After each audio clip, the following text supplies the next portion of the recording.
Hi hello எல்லாருக்கும் வணக்கம். நம்ம இன்றைக்கி பார்க்க போகிறது என்னென்னா பூசணிக்காயில் சப்பாத்திக்கான ஒரு கிரேவி தான். இது நான் காலேஜ் படிக்கிற டைமில் என்னோடய ஃப்ரெண்ட்ஸ்க்கெல்லாம் ரொம்ப ஃபேவரட்டான இது சைட் டிஷ். இது நான் எடுத்துகிட்டு போனால் ரொம்ப விரும்பி சாப்பிடுவாங்க. இது வந்து எப்படி செய்கிறதுன்னு பார்த்துடலாம் வாங்க. ஃபஸ்ட்டு வந்துட்டு பூசணிக்காய் வந்துட்டு கட் பண்ணி வச்சுக்கோங்க, உள்ள சீட்ஸ் எல்லாம் எடுத்துகிட்டு. ஸோ இப்போ தேவையானதெல்லாம் வந்துட்டு ரெடி பண்ணி எடுத்துக்கலாம். அதுக்கு வந்துட்டு ஃபஸ்ட்டு வந்துட்டு பூண்டு ஒரு 6லேருந்து 7 பூண்டு வந்துட்டு நல்லா தட்டி வந்து எடுத்துக்கோங்க. அவ்வளோதான் பாருங்கள், தட்டி எடுத்தாச்சு. இப்போ என்னென்ன தேவைன்னு சொல்லி பார்த்துடலாம். தட்டி வச்சுருக்கிற பூண்டு, வெங்காயம் 1, அப்புறம் கருவேப்பிலை, கொத்தமல்லி தழை.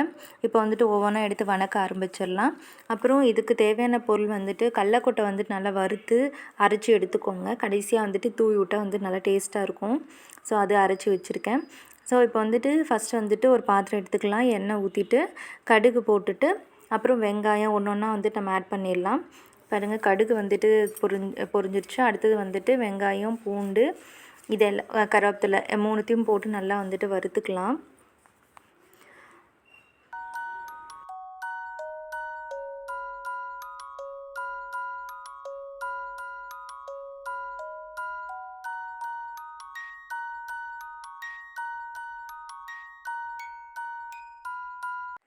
ஸோ அவ்வளோதான், வெங்காயம் வந்து வணங்கிடுச்சு. நம்ம வந்துட்டு அரிஞ்சு வச்சுருக்கிற பூசணிக்காய் நல்லா கழுவிட்டு வந்து சேர்த்திக்கலாம்.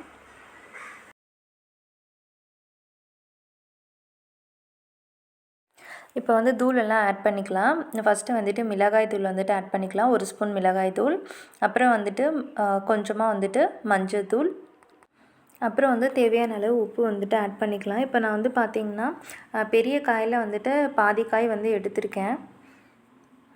ஸோ காய் வந்து எப்படி இருக்கும்னு பார்த்திங்கன்னா, ரொம்ப பிஞ்சு காயாகவும் இருக்கக்கூடாது, இல்லை ரொம்ப பழுத்த காயாகவும் இருக்கக்கூடாது. ஒரு மீடியமாக இருந்துச்சுன்னா இது வந்து நல்லா வந்து டேஸ்ட்டாக இருக்கும். பழுத்ததுன்னா ரொம்ப வந்துட்டு ஸ்வீட்டாக ரொம்ப இதாகிடும். ஸோ அது நல்லா மாவு காயாக இருந்துச்சுன்னா இது செஞ்சு பாருங்கள், நல்லாயிருக்கும். ஸோ தேவையான அளவு தண்ணி ஊற்றிடலாம். ஸோ காய்க்கும் வந்துட்டு கொஞ்சம் கீழே தண்ணி இருந்துச்சுன்னா போதும், ரொம்ப மூழ்கிற அளவு வேண்டாம். அதுலேயே வந்து நல்லா வெந்துடும். நல்லா மூடி போட்டு மூடி வச்சிங்கன்னா பாருங்கள், நல்லா வந்துட்டு இதாகிடுச்சு, நல்லா வெந்துடுச்சு. ஸோ இந்த மாதிரி டைமில் என்ன பண்ணலான்னா, நம்ம அரைச்சி வச்சுருக்கிற இது கடலக்கொட்டை தூள் வந்துட்டு ஆட் பண்ணிக்கலாம். ஸோ இதில் வந்து பார்த்திங்கன்னா கடலக்கொட்டை தூளும் பூண்டும் தான் வந்துட்டு நல்லா டேஸ்ட்டு கொடுக்குறதே. அப்புறம் கடைசியாக வந்துட்டு கொத்தமல்லி வந்துட்டு போட்டுட்டு இறக்குனிங்கன்னா நம்மளோட பூசணிக்காய் வந்துட்டு ரெடி ஆகிடும். இது வந்து சப்பாத்திக்கு வந்து ரொம்ப நல்லாயிருக்கும். இதை செஞ்சு பார்த்துட்டு எப்படி இருந்துச்சுன்னு சொல்லுங்கள். பிடிச்சிருந்தா சப்ஸ்கிரைப் பண்ணுங்கள், லைக் பண்ணுங்கள், ஷேர் பண்ணுங்கள், கமெண்ட் பண்ணுங்கள். தேங்க்யூ.